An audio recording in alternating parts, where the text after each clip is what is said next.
특별히 오늘 본문에서 중요한 것은 뭐냐면 그리스도의 비밀. 그렇죠? 비밀의 목적이 무엇이냐는 거예요. 그리스도의 비밀이라고 하는 말을 여러 번 여기 등장하잖아요. 근데 그리스도의 비밀이 과연 무엇이고 그 비밀의 목적은 무엇인가? 특별히 the purpose of mystery about Christ, Jesus Christ. 예수님께서 우리에게 보여주신 그 비밀이 무엇인가? 사실은 여기서 mystery 혹은 secret about Christ라고 이렇게 번역을 했지만 원래는 여기에서 조금 더 이 미스테리라고 하는 것과 크라이스트가 사실은 같아요. 헬라어 문법을 보게 되면 mystery of Christ라고 하는 말은 이 of라고 하는 단어는 용법이 32가지가 있는데 헬라어에 그 중에 하나가 이 동격, opposition이라고 하는 그런 의미도 있어요. 그러니까 이 부분은 여기에서 그리스도 자체가 비밀이다라고 해도 과언은 아닙니다. 이렇게 여기까지만 하고 이제 한번 시작을 한번 해보겠습니다. 그럼 비밀이 무엇인가? 오늘 본문을 가만히 보게 되면 비밀이 무엇인가에 대해서 설명을 합니다. 그리스도의 비밀이 무엇일까? What is the mystery of Christ? 자, 한번 보겠습니다. 우리 한번 6절 보겠습니다. 6절. 자, 에베소서 3장 6절을 한번 보겠습니다. 에베소서 3장 6절. 3장 6절 말씀이 가장 중요한 말씀 중에 하나예요. 그러니까 성경책을 꼭 가지고 오세요. 제가 여러 번 말씀드렸지만 이렇게 우리가 피지컬 바이블이라고 하죠. 종이로 된 이 성경책은 모바일도 좋아요. 모바일도 좋지만 이렇게 성경책을 가지고 와서 하이라이트하고 밑줄도 긋고 그랬으면 좋겠어요. 자, 3장 6절 가장 중요한 키버스입니다. 키버스. 자, 오늘의 키버스. 6절 보겠습니다. 다 같이 한번 천천히 읽어보겠습니다. 자, 중요한 건 2절이 6절이 그리스도의 비밀이 무언가에 대해서 설명을 하고 있다는 거예요. 한번 보겠습니다. 시작. 이는 이방인들이 복음으로 말미암아 그리스도 예수 안에서 함께 상속자 되고 함께 지체가 되고 함께 약속에 참여하는 자가 됨이라. 예, 이게 비밀입니다. 여기서 비밀이 뭡니까? 우리 한번 말해보겠습니다. 누가 만약에 그리스도의 비밀이 뭡니까? 라고 물어보면 여러분들 어떻게 대답하겠어요? 자, 절대 보세요. 성경을 읽으셨으니까 따라해보겠습니다. 자, 함께 상속자가 된다. 함께 지체가 된다. 세 번째, 함께 뭐가 된다? 약속에 참여한 자가 된다. 그런데 여기서 정말 중요한 게 있습니다. 중요한 게 뭐예요? 중요하다라고 물어보면은 가만히 보면서 반복되는 게 있나 없는가를 한번 찾아보세요. 뭐가 반복이 되고 있죠? 함께라고 하는 말이 반복이 되고 있다라고. 이게 비밀이에요. 함께 뭐가 된 겁니까? 상속자가 되고, 함께 뭐가 된 거예요? 지체가 되고, 함께 뭐가 된 겁니까? 약속에 참여한 자가 된 겁니다. 그렇다면 여기서 함께라고 말을 했는데 함께란 여기서 누구를 말할까요? 함께 됐어요. together. 우리말로 말하면 together예요. 함께 뭐가 된 겁니까? 상속자가 되고 함께 지체가 함께 지체가 됐다라고 하는 것은 또 설명을 드리겠죠. one body, one member. 자, 그 다음에 함께 뭐가 된 거예요? 약속에 참여한 자가 됐습니다. 그럼 여기 함께가 누굽니까? 이 본문에서 말하는 함께라고 하는 것은 제가 여러 번 말씀드렸지만 이방인에서 기독교로 개종한 사람, 어디에서 기독교로 개종한 사람이에요? 이방인이었어요. 이방인, Gentiles. 이방인이었어요. 이방인에서 기독교로 개종한 사람이에요. 이방인에서 기독교로 왜 개종을 했습니까? 예수님을 믿고. 사도 바울이 예수 그리스도의 말씀을 전했어요. Jesus Christ is my personal Lord and Savior. If you believe in Jesus Christ as your personal Lord and Savior, you will be saved. 예수님이 돌아가신 것, 예수님이 부활하신 것, 그것을 전했을 때, 말씀을 전했을 때 뭐 했어요? 예수님을 믿었던 사람들, 그 믿은 사람, 그 중에는 이방인도 있었어요. 이방인도 있었고, 그 중에도 누가 있었습니까? 유대인들이 있었습니다. 유대인들이 있었어요. 그런데 여러분들 잘 아시는 것처럼 유대인과 이방인은 어떤 사람들이었어요? 구약성경에 의하면 이스라엘 유대인들은 어떤 사람이요? 선택받은 사람, chosen people. 그죠? 선택받은 사람이라는 거예요. 선택받은 사람. 선택받은 사람이라 하나님의 받은 사람. 하나님이 특별히 사랑하는 사람이었어요. 그렇기 때문에 이 유대인들이 이방인들을 어떻게 생각했어요? 이방인들을 부정한 사람으로 생각을 했습니다. 똑같은 하나님의 사람이었지만 자기들은 하나님으로 택함받은 사람이고 이방인들은 뭐라고 했다고요? 부정한 사람. 쉽게 말씀드리면 가까이 할 수 없는 사람. 가까이 하기에 너무나 먼 당신이었어요. 가까이 하기엔 너무나 먼 사람이었습니다. 태생적으로. 그래서 제사도 같이 드리지 않았고, 우리말로 말하면은 조금 속된 표현이지만은 이방인들이 이렇게 지나가게 되면 좀 우리 이런 말 하자면 되지만은 뭐가 없다? 제가 얘기하지 않게 해서 감사합니다. 그런 사람이 너무나 다른 그런 사람이었어요. 그런데 오늘 본문에 보니까 뭐예요? 함께 뭐가 됐다라고 하는 거예요? 상속자가 됐다라는 거예요. 서로 이렇게 원수처럼 지냈던 사람이에요. 그것도 뭐 우리가 일본하고 축구를 하면 꼭 이겨야 된다. 뭐 이런 일본에 대한 나쁜 감정이 있는데, 그거는 37년 동안 우리가 일제의 강점기에 일제의 그 식민지에 있었기 때문에 우리가 그런 감정이 있을 수 있어요. 그런데 이 유대인과 지금 이방인들은 대략 몇 년이었냐면 대략 1500년 동안. 몇 년 동안이라고요? 1500년 동안 서로 그렇게 만날 수 없는, 서로 함께 할 수 없는 사람들이었어요. 그런데 이 사람들이 누구 때문에? 예수님 때문에. 이 사람들이 예수님 때문에 오늘 우리가 본 것처럼 비밀은 이방인과 유대인이 함께 상속자가 되고, 함께 뭐가 됩니까? 지체가 되고, 함께 뭐가 돼요? 함께 약속에 참여한 사람이 된다라고 하는 거예요. 요거를 조금 더 설명을 할게요. 함께 상속자가 된다라고 하는 거예요. 상속자, heirs. 그죠? 함께 상속자가 된다라고 하는 거예요. 상속자가 뭐예요? 상속자라고 하는 것은 아버지의 재산이나 지위를 어떻게 하는 거예요? 그대로 물려받는 사람이에요. 아버지 걸 내가 그대로 받는 거예요. 특별한 노력 없이 내가 어떻게 하는 거예요? 아들이기 때문에, 자녀이기 때문에 받는 거예요. 구약 성경을 보게 되면 지파별로 하나님께서 땅을 주었어요. 지파별로 땅을 주었고 분깃을 주었기 때문에, 지파별로 땅을 줬기 때문에 그 지파에게 준 것이 다른 지파로 상속되는 것을 좋아했을까요? 싫어했을까요? 싫어했어요.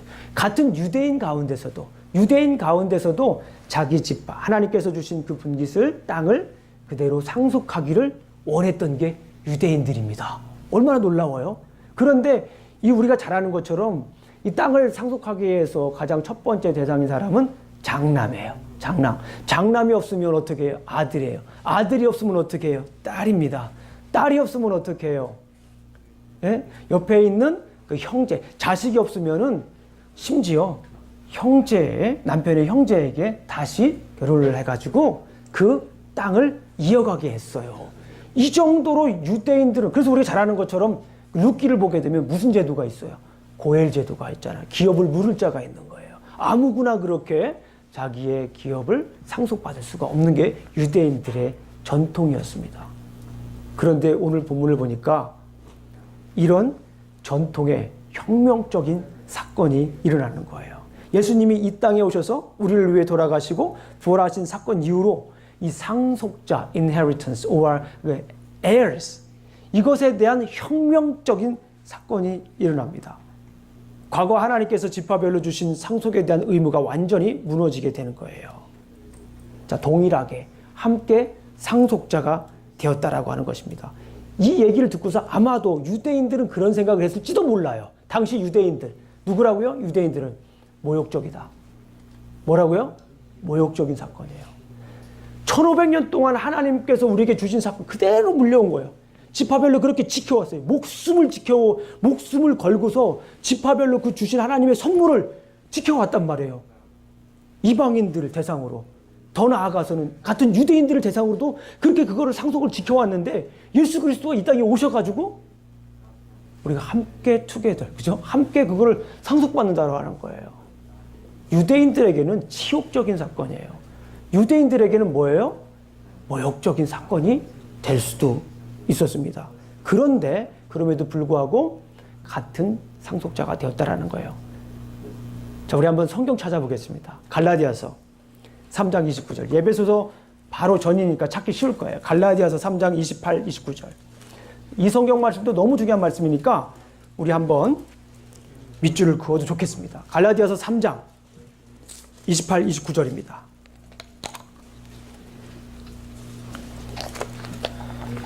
갈라디아서 3장 28, 29절 말씀 우리 함께 보겠습니다. 다 찾으셨죠? 자, 연필 가져오신 분들 연필 한번 치십니다. 시작.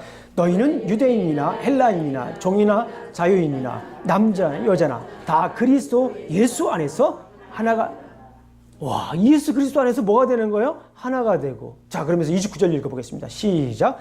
너희가 그리스도의 것이면 곧 아브라함의 자손이요 약속대로 유업을 이을 자니라. 그리스도의 것이라고 하는 것이 뭐예요? 그리스도를 믿으면, 예수님을 믿으면 뭐라고 하는 거예요? 아브라함의 자손이요 약속대로 유업을 그대로 잇는다라고 하는 거예요. 이 놀라운 사건이에요. 헬라인이나 유대인이나 종이나 자유자나 남자나 여자나 그리스도 예수 안에서는 뭐라는 거예요? 하나, 함께 뭐가 되었다라고 하는 거예요? 상속자가 되었다라고 하는 거예요. 자, 그럼 두 번째 중요한 것은 함께 상속자가 된 다음에 뭐가 돼요? 함께 지체가 되는 거예요. 원래 이 구약 성경에서 이 지체라고 하는 말을 쓸 때는 어떤 때 쓰냐면 제사 드릴 때 쓰는 거예요. 다른 때 나오는 게 아니에요. 지체라고 하는 것은 제사 드릴 때. 근데 그 지체가 어떤 지체를 가진 동물이나 사람이 제사를 드릴 수가 있었어요? 온전한 사람, 흠이 없는 사람. 흠이 있다라고 생각하면 부정탄 거예요. 옛날에. 약간의 뭐 이렇게 손이 약간 좀 잘렸다든가 아니면 다리를 전다든가 온전한 제사를 드릴 수가 없었어요. 그렇죠. 구약 성경에는 그랬단 말이에요. 요즘에는 그렇습니까? 안 그래요. 요즘 누가 그런 생각을 하고 있습니까? 요즘은 그렇지 않아요.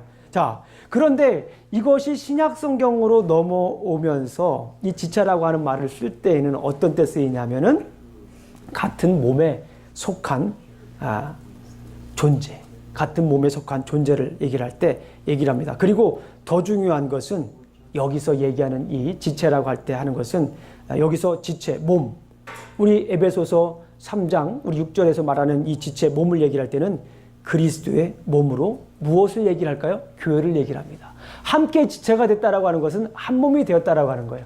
함께 지체가 되었다라고 하는 것은 한 몸이 되었다. 따라해 보겠습니다.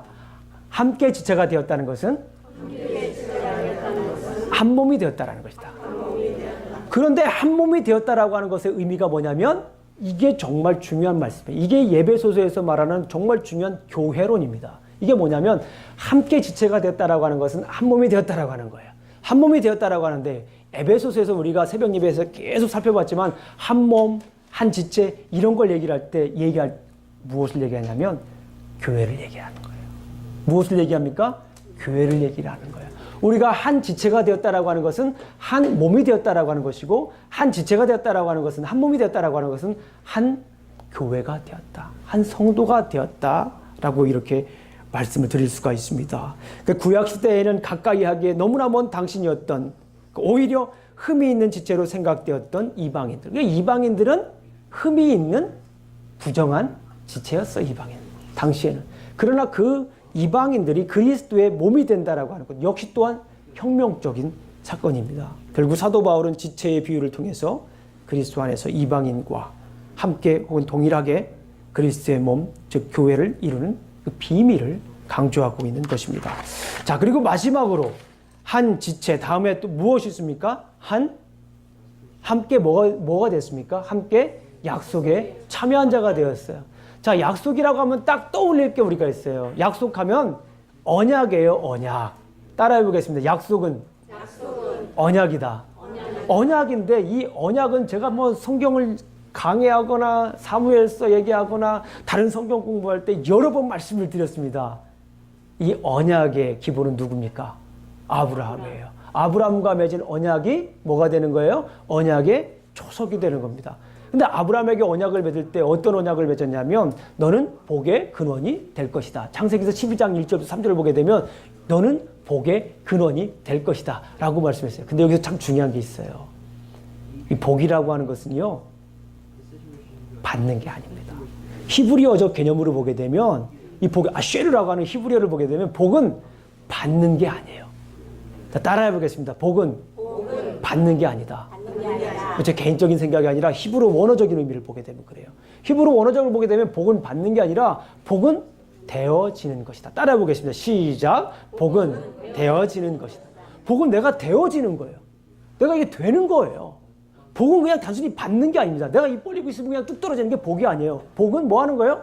되어지는 거예요. 히브리적 개념으로 복은 되어지는 거예요. 그러니까 뭐예요? 딱 받는 것으로 끝나는 것이 아니라 복은 계속해서 진행되는 거예요. 아멘? 복이라고 하는 것은 계속해서 진행되는 거예요. 그런데 말 그대로 우리가 잘 아시는 것처럼 제가 또 물어보지만 여러분 분명히 대답을 잘 하실 거예요. 아브라함과 언약을 맺었는데 그 아브라함 언약의 중요한 요소가 뭐였습니까? 시작. 그렇죠. 땅과 씨와 나라에 관한 거예요. 땅과 씨와 나라에 가는 거. 그 이스라엘 백성들에게 있어서 땅이라고 하는 거는요, 단순히 경작하는 경작 용도가 아니에요. 땅이라고 하는 것은 이스라엘 백성들의 존재를 얘기를 하는 거예요.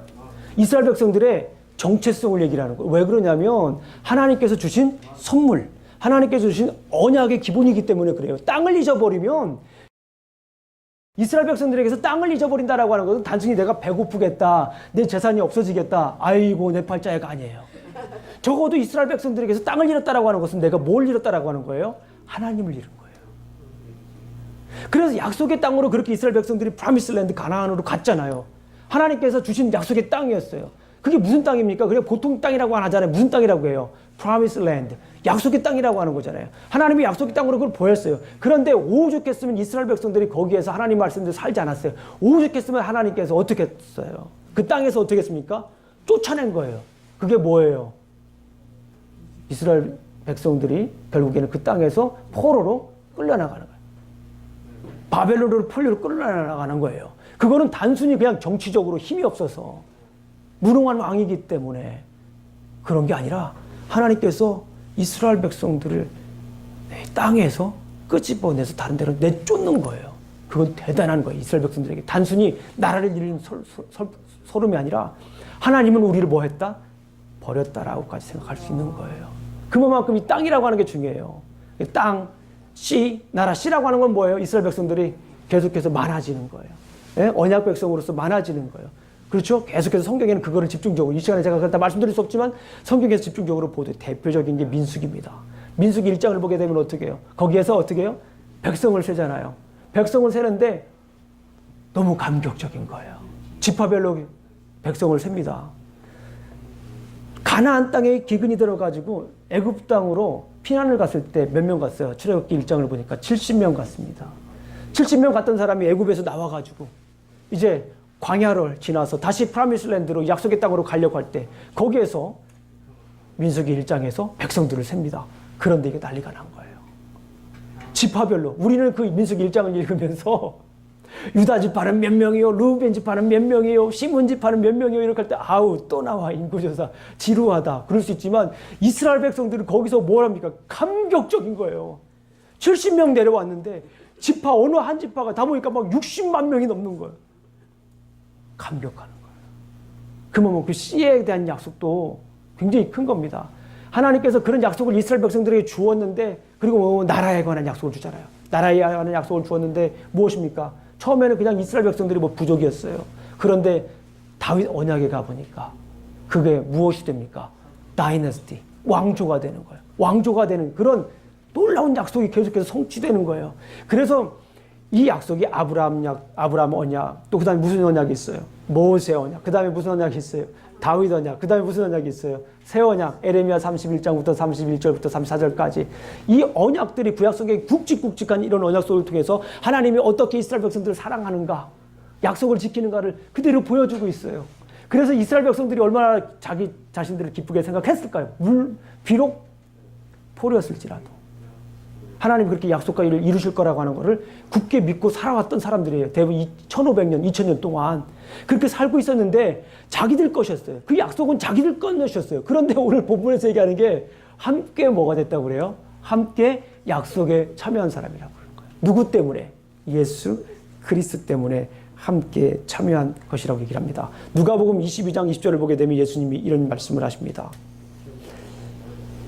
예수님께서 이 언약을 성취하셨는데 십자가에 달리시기 전에 최후의 만찬 때에 예수님은 이런 얘기를 합니다. 이제는 내 피로 세우는 새 언약이니 너희를 위하여 붙는 것이라.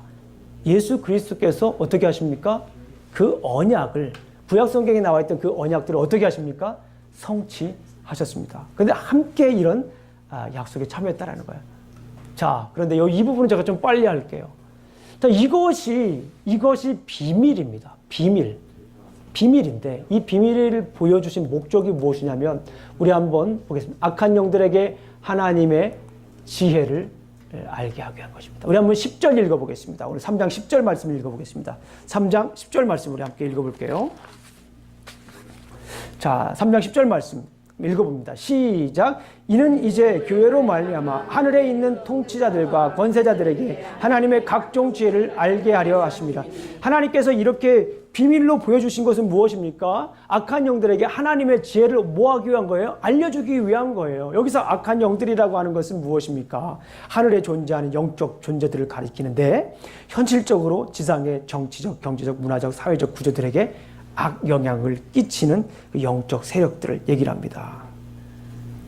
그래서 하나님께서는 그 모든 사람들에게 하나님의 구원, 지혜라고 하는 것은 여기서 하나님의 구원 계획입니다. 따라해 보겠습니다. 지혜는 하나님의 구원 계획이다.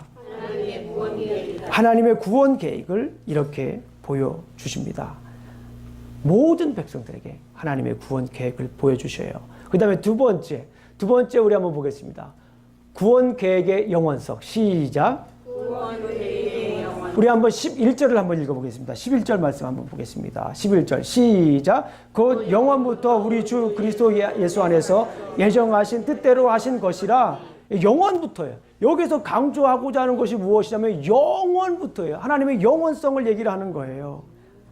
시작도 끝도 없는 측량할 수 없는 하나님의 사랑의 깊이와 넓이를 말해줄 뿐만 아니라 하나님은 모든 시간을 동시에 생생하게 보시는 분임을 강조하고 있는 것이에요.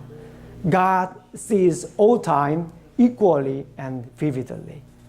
하나님께서는 항상 보고 계신 영원부터 God sees all time equally and vividly. 하나님께서는 계속해서 지금 영원전부터 계속해서 보고 계시다. 그러니까 하나님께서 이것을 뭐 하셨다라고 하는 거예요? 미리 계획을 하셨다라고 말씀을 하고 있는 것입니다. God is timeless in His own being.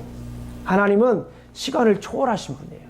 그래서 하나님께서는 과거에부터 이렇게 이 이방인과 유대인들을 사랑했다라고 볼 수가 있습니다. 그것이 영원성이에요. 자, 마지막으로 따라해 보겠습니다. 담대히 나아감. 우리 한번 12절을 읽어보겠습니다. 12절.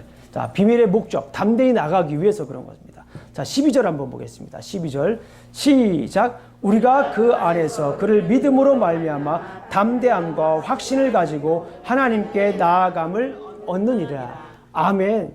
여기에서 말씀을 보게 되면 하나님께 어떻게 나아가게 되는 거예요? 담대히 나아가는 거예요. 구약 성경에 하나님께 나아가는 건 누구만 나아갈 수 있었어요? 대제사장만 나갈 수 있었어요. 그것도 1년에 한 번 나가는 거예요. 속죄일 때, 대속죄일 때 1년에 한 번만 나아가는 거예요. 이게 구약이에요. 단 한 번만 나가는 겁니다. 그런데 이제는 예수께서 십자가에 못 박혀 돌아가시고 나서 성소에 뭐가 찢어졌습니까? 휘장이 찢어졌습니다. 성소와 지성소에 구별이 있었습니까? 없습니까? 이제 더 이상 성소와 지성소에 구별이 없어졌습니다. 예수께서 흘리신 피로 믿는 자들이 성소에 들어갈 수 있는 길이 이제 어떻게 된 겁니까? 환하게 열리게 된 것입니다. 아멘. 우리 히브리서 한번 찾아보겠습니다. 히브리서 9장 11절. 히브리서 9장 11절. 자, 히브리서 9장 11절. 히브리서 9장 11절. 네. 361쪽입니다. 361쪽. 우리 한번 히브리서 9장 11절 한번 읽어보겠습니다. 11절, 12절. 네, 한번 보겠습니다. 자. 시작. 그리스도께서는 장래 좋은 일의 대제사장으로 오사 손으로 짓지 아니한 것 곧 이 창조에 속하지 아니한 더 크고 온전한 장막으로 말미암아 염소와 수송아지의 피로 하지 아니하고 오직 자기의 피로 영원한 속죄를 이루사 단번에 성소에 들어가셨느니라. 아멘. 그러면서 10장 14절을 한번 읽어보겠습니다. 10장 14절. 10장 14절 읽어보겠습니다. 시작. 그가 거룩하게 된 자들을 한 번의 제사로 영원히 온전하게 하셨느니라. 아멘. 예수님께서 이렇게 우리에게 들어갈 수 있는 길을 하나님께 나아갈 수 있는 길을 뭐 하셨다? 열어두셨다. 하나님께서 예수 그리스도께서 십자가에 못 박혀 돌아가셔서 우리가 함께 담대히 하나님께 나아갈 수 있는 길을 열어주셨다라고 말씀을 드릴 수가 있습니다. 자, 오늘 말씀을 이제 요약합니다. 바울은 그리스도의 비밀을 통해서 하나님의 구원의 계획을 선포하셨습니다. 자, 메시지는 이렇습니다. 그리스도인들은 교회 안에서 한 공동체로 함께 하나님께 나아가야 합니다. 아멘. 이것이 중요한 메시지. 오늘 본문에서 여러 가지 중요한 메시지를 많이 전해주셨습니다. 그런데 간단히 요약하면 그래요. 우리가 함께, 그리스도의 비밀이 무엇이었습니까? 함께 상속자가 되고, 함께 지체가 되고, 함께 약속에 참여한 자가 되었습니다. 제가 한번 또 다시 저 한번 보세요. 저 한번. 그리스도의 비밀이 뭡니까? 라고 물어보고 제가 함께 하면 여러분들이 얘기를 하는 거예요. 얼마나 잘 맞나 한번 보겠습니다. 자, 그리스도의 비밀이 뭡니까? 함께 상속자가 되고, 함께 지체가 되고, 함께 약속의 참여자가 된다. 아우, 너무 잘하셨습니다. 다시 한 번 더 우리 한번 해보겠습니다. 앞에 보시고. 자, 그리스도의 비밀이 무엇입니까? 함께 상속자가 되고, 함께 지체가 되고, 함께 약속에 참여한 사람이다. 그래서 우리가 할 수 있는 것은 함께 그리스도 앞에 담대히 나아갈 수 있게 되는 것입니다. 제가 여러분들에게 주중에 영상을 하나 보내드렸어요. 누구에 관한 영상이었습니까? 서서평 선교사님의 영상을 여러분들에게 보내드렸어요. 이분의 이름은 무엇이냐면 엘리자베스 셰핑이라고 하는 분이에요. 잘 아시는 것처럼 32살 때 처녀의 나이로 처녀로 이 땅에 왔습니다. 조선에 왔습니다. 거리를 헤매는 사람들을 지나칠 수가 없었어요. 자기는 먹으면서 먹지 못하는 사람들을 지나칠 수가 없었습니다. 자기 옷장에 옷이 있는 걸 보고 굶주려 헐벗는 사람들을 지나칠 수가 없었습니다. 결혼은 하지 않았지만 13명의 딸을 입양했고, 또 사람들이 기피하는 한센병에 걸린 사람들을 이렇게 돌봤습니다. 54살에 이 세상을 떠났을 때 그가 남긴 유언은 영어로 하면 not success but service였어요. 아마도 그런 생각을 해봤어요. 저는 그 영상을 보면서 한없이 제가 많이 부끄러웠어요. 그 이국 땅에 적어도 뭐 지금 거의 100년 전인데요. 100년도 된 것 같은데 그 전에 이 땅에 왔을 때 얼마나 많은 문화 충격이 있고 얼마나 많은 말도 제대로 되지 않고 생각도 다르고 사람의 모습도 다르고 사람들은 보수적이라 경계하고 남자와 여자는 큰 차별이 있고 잘 살지 못하고 산들은 민둥산이고 사는 수준도 많이 떨어지고 그 땅에 예수 그리스도의 귀하신 보혈을 증거하기 위해서 이 땅에 왔을 때 아마도 수많은 좌절을 했을 것 같아요. 그러면서 속으로 많이 되뇌었을 거예요. 나는 이 땅에 오기 전에 이 땅에 와서 예수 그리스도의 말씀으로 완전히 이 땅을 복음화시키겠다. 큰 포부를 가지고 왔지만 정말 쉽지 않았을 것 같아요. 쉽지 않았을 것 같아요. 그래서 그가 남긴 마지막 유언이 뭡니까? Not success, but service. 내가 성공하러 이 땅에 오지 않았다라는 거예요. 나는 이곳에 섬기러 왔다라고 하는 거예요. 그 유언을 남긴 이유가 뭘까요? 이 선교사님은 성공과 서비스에 관한, 석세스와 서비스에 관한 성공하는 것과 섬기는 것에 대해서 굉장히 고민을 많이 했던 것 같아요. 조급하고, 내가 이걸 이루러 왔기 때문에 조급하고, 빨리 해야 된다는 이 조급함, 그리고 또 뭐가 있을까요? 두려움, 이런 것들이 많았을 것 같아요. 그럼에도 불구하고 이 선교사는, 이 서서평 선교사님은 이 일을 감내했어요. 그런데 정말 우리가 여기에서 하나 더 깨달을 것이 있습니다. 그게 뭐냐면 이 선교사님의 이름의 뜻이에요. 서서평. 서자가 무슨 서자입니까? 천천히 서자입니다. 그리고 한 번 더 쓰죠. 천천히. 그리고 마지막으로 평자는 뭡니까? 평온한 거예요. 아, 이분이 그런 걸 깨달았던 것 같아요. 이 낯선 땅에 와서 예수 그리스도의 복음을 증거하기 위해서 이 서서평 선교사님은 조선에 있는 많은 사람들보다 훨씬 더 앞서가 있는 사람이었어요. 여러모로 생각도 문화도 여러 가지 복음도 훨씬 더 앞서가 있던 사람인데 본인 스스로의 이름을 지었을 때 천천히, 천천히, 그리고 평온하게. 이런 이름을 지었어요. 이 메시지가 오늘날 우리 교회에게 주는 메시지입니다. 뭡니까? 우리 교회는 지금 함께 상속자가 되고 함께 지체가 되고 함께 약속에 참여가 된 사람들이에요.